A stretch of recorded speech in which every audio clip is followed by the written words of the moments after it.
Welcome back to the program.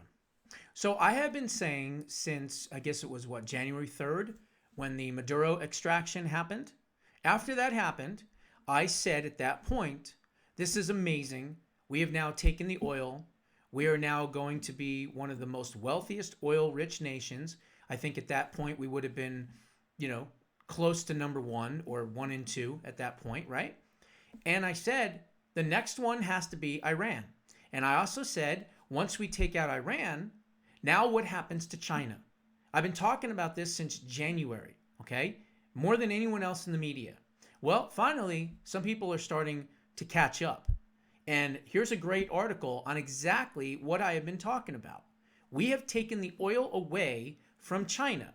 And as doing that, we took the 13% from Venezuela away, and we took the even bigger amount, which was the 87% that they were getting from Iran.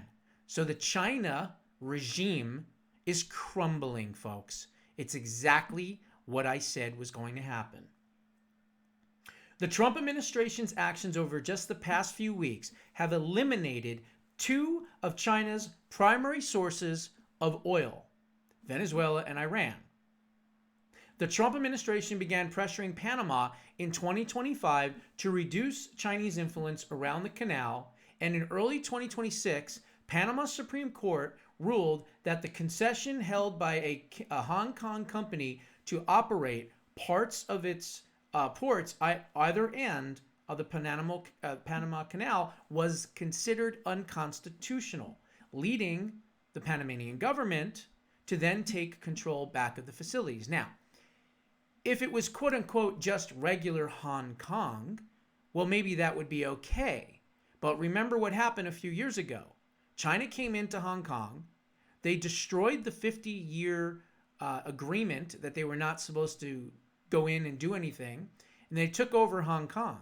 They killed a lot of businessmen and executives and things like that. And they have run Hong Kong for the longest time, which is, of course, where the threat to eventually go into Taiwan comes from and culminates from. But that's not going to happen. Okay, that's not going to happen anytime soon, if not ever, based on what we have done right here. Okay, so once that happened with these moves, the administration has dealt an even more economic blow and damage to China than any other previous president.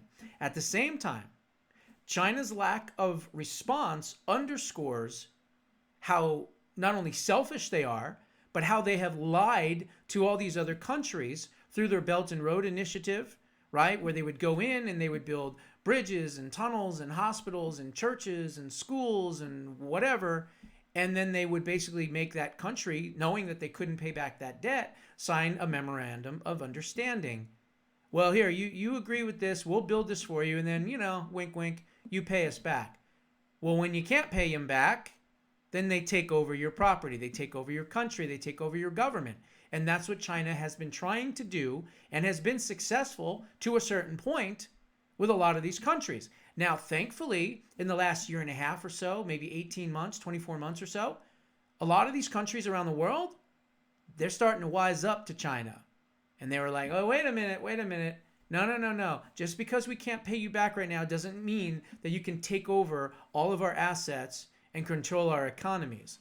And so what they've been doing collectively, not just one country or two countries, collectively, they've been stiffing the Chinese government, which means that the Chinese government spent all that money and they're not getting it back, which of course has now completely hurt the regime. But what's hurt the regime even more is, think about it.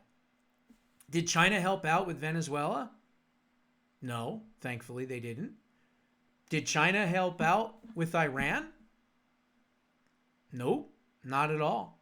But yet they were supposedly their allies. Hey, we're there for you. We're going to help you. We're going to support you militarily. Thank God they didn't. Because you know why? They're scared to death of President Trump. That's why. Let me continue on with the article as I just did a little montage there.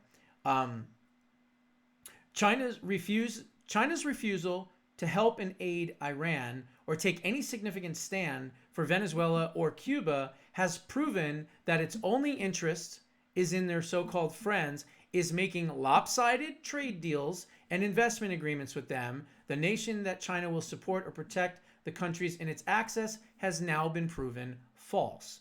Absolutely true.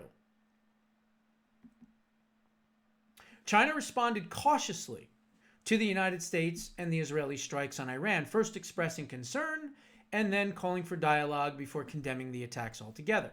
Despite strong rhetoric, Beijing showed no intention of intervening directly or militarily. This restrained response reflects China's broader foreign policy approach, which favors diplomatic statements and economic engagement rather than military involvement in distant war and conflicts. While Beijing can criticize U.S. actions diplomatically, it lacks the ability to deter or significantly shape U.S. policy and Israeli military operations. China's economic relationship with the United States is far more important to Beijing than its ties were with the Iranian regime, particularly as both sides prepare for a meeting between President Trump and Xi Jinping scheduled for later this month. Chinese leaders are unlikely to risk further tension with Washington over Iran, although they may engage in rhetorical disputes. Any military assistance to Iran would likely remain limited to existing agreements involving technical cooperation and training, as Beijing seeks to avoid direct confrontation with the United States and its allies. At the same time, there are reports that the CCP is working through private and state-owned companies to provide imaging to Iran to track U.S. troop movements. This has been kept quiet and is the sort of thing that President Trump will confront Chinese leader Xi Jinping with at their summit, because Beijing values stability and uninterrupted trade and investment more than military engagements.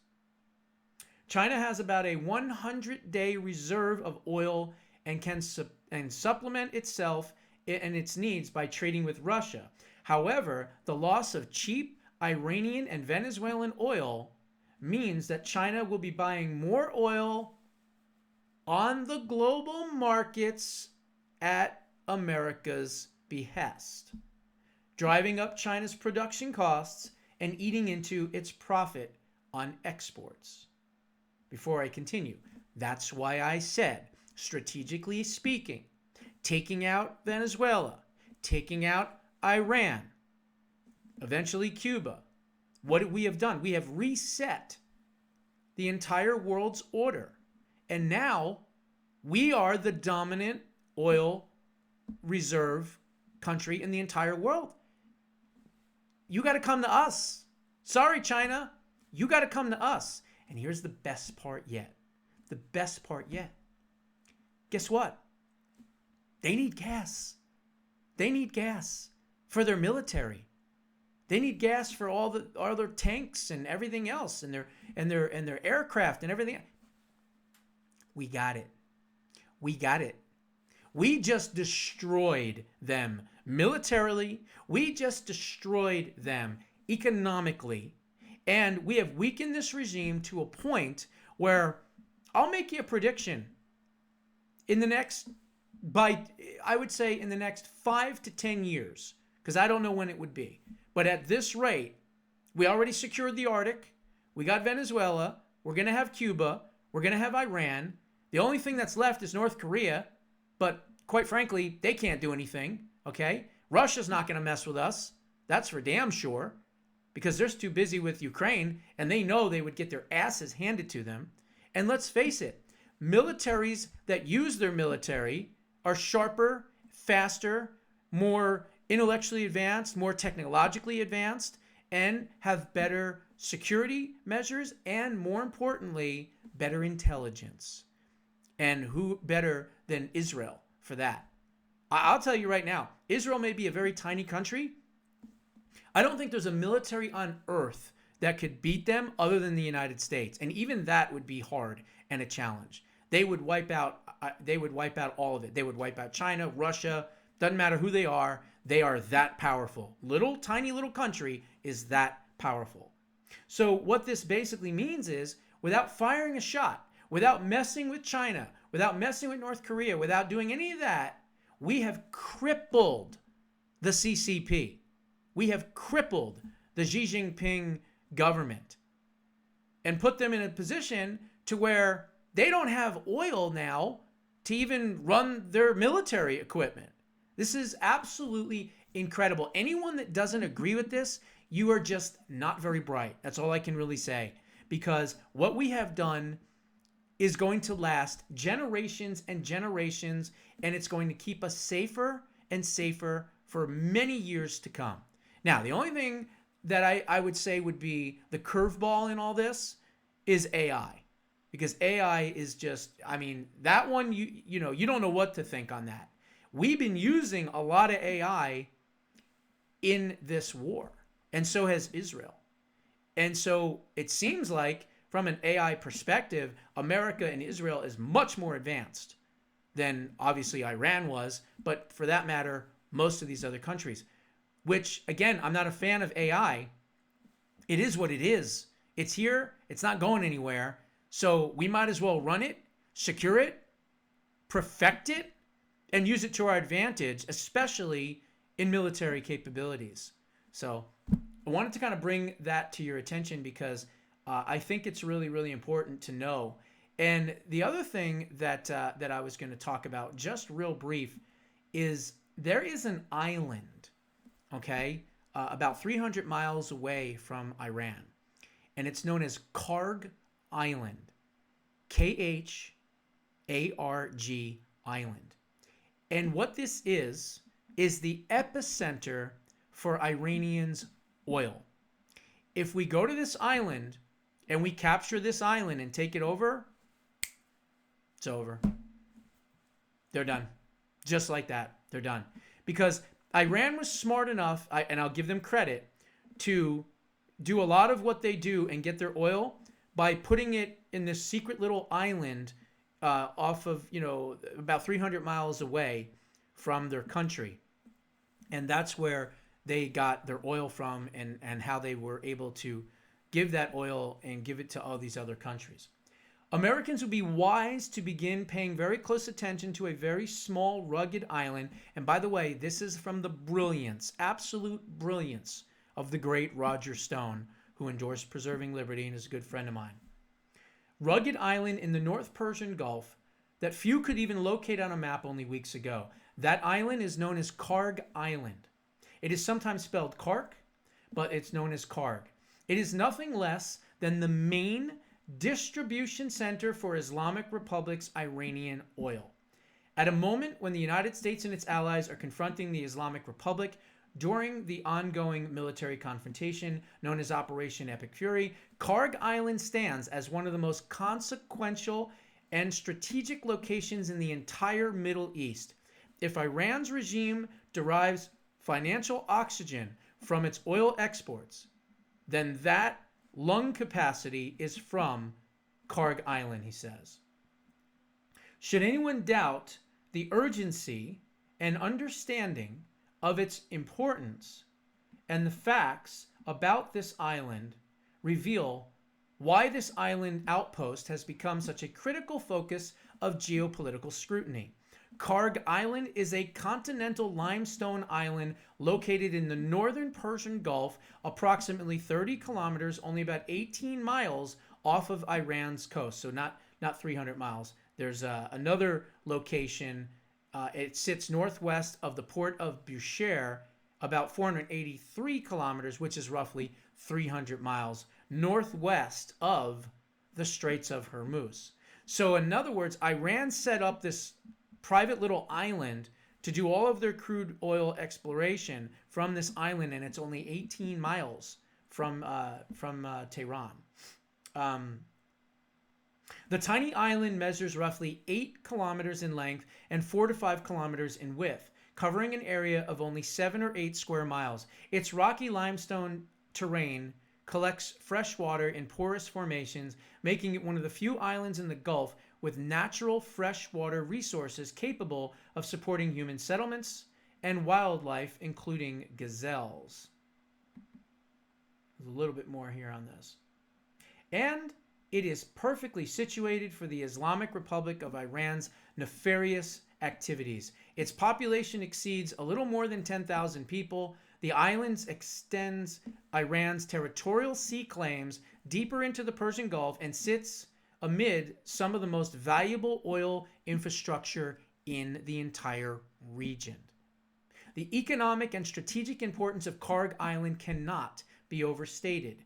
Karg Island serves as Iran's primary offshore crude oil export terminal and historically has handled approximately 90 to 98% of the country's crude exports. The island's loading infrastructure is capable of exporting roughly 7 million barrels per day through specialized terminals and sea island loading platforms. Pipelines connect the island directly to mainland oil fields in Khuzestan, as well as underwater reservoirs beneath the Gulf itself. The entire complex is operated by the National Iranian Oil Company. Crude blends such as heavy Iran Light, and Firuzan are located and loaded onto massive tankers at Karg Island before being dispatched across global markets. Should anyone be surprised that analysts repeatedly describe Karg Island as the main distribution center for the entire Persian Gulf region? So, I wanted to bring this to your attention because nobody's talking about Karg Island, okay? God bless Roger Stone for I didn't even know about it. He brought this up and I'm covering it. But what it shows to me is that this Iranian regime has been thinking for a long time. Let's make sure that we're not doing everything directly here at home, meaning in the country of Iran. Let's do it 18 miles out into the middle of the ocean where no one's keeping an eye on things, and we'll keep, our control of our oil over there. So if the United States understands this, which hopefully they do, and our military understands it, they go to this island and they just drop troops into this island, or the IDF goes into this island with 10,000 armed troops and takes it over. Goodbye, Iran. It's over right then and there. Because now you have truly cut the head off of the Iranian snake. Once you take this away, they got nothing else. You see, their goal is for us to lose our will and for us to lose to political pressure and to take a step back and say, oh, well, we've done enough. We'll leave them alone and this and that. Wait us out and then go back on a killing spree. President Trump's not going to do that. He's not going to do that. And we take Karg Island and it's over. So we'll see what happens. You got another tanker. You got another aircraft carrier, nuclear aircraft carrier coming in, I think tomorrow or the next day, however long it takes to get there.